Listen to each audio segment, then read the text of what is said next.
The story began with one of her friends not having a place to live with her father since today. She lived with her mother. As for her father, she only visited him in the summer because she loved the distant place where he lived. But as she grew older, she decided to go live with her father to make her mother comfortable with her husband. She packed her things, bid farewell to her mother and her mother's husband, and on the last day, she looked around the town she lived in from here to above. Her father, Charlie, was a well-known police officer in that town and was strict about everything. They arrived at the house and her father showed her her room. While she was arranging her things, she heard voices outside.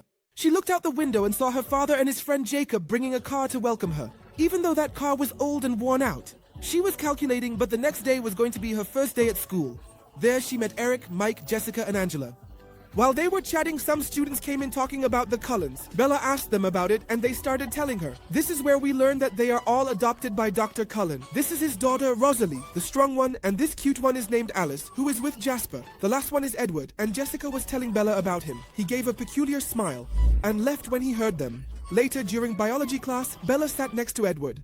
The only empty seat in the class was next to Edward. But at first, she was happy because it was an opportunity to get to know him. But when she sat down, he acted strangely, as if he couldn't stand sitting next to her. At the end of the class, he quickly gathered his things and rushed out. Bella couldn't stop thinking about what happened with Edward. It wouldn't leave her mind.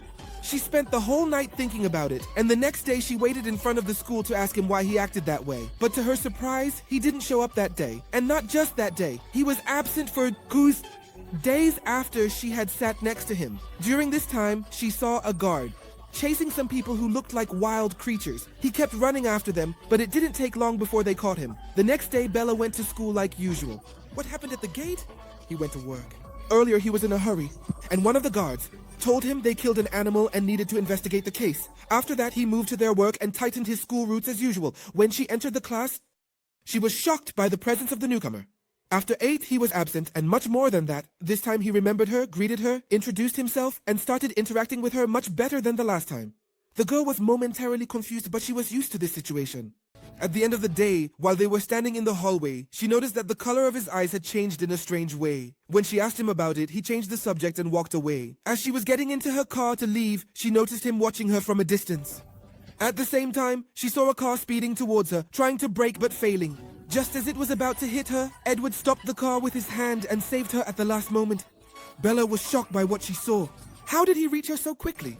How did he stop the car with his hand? So many questions? She wanted to ask him, but she didn't get the chance.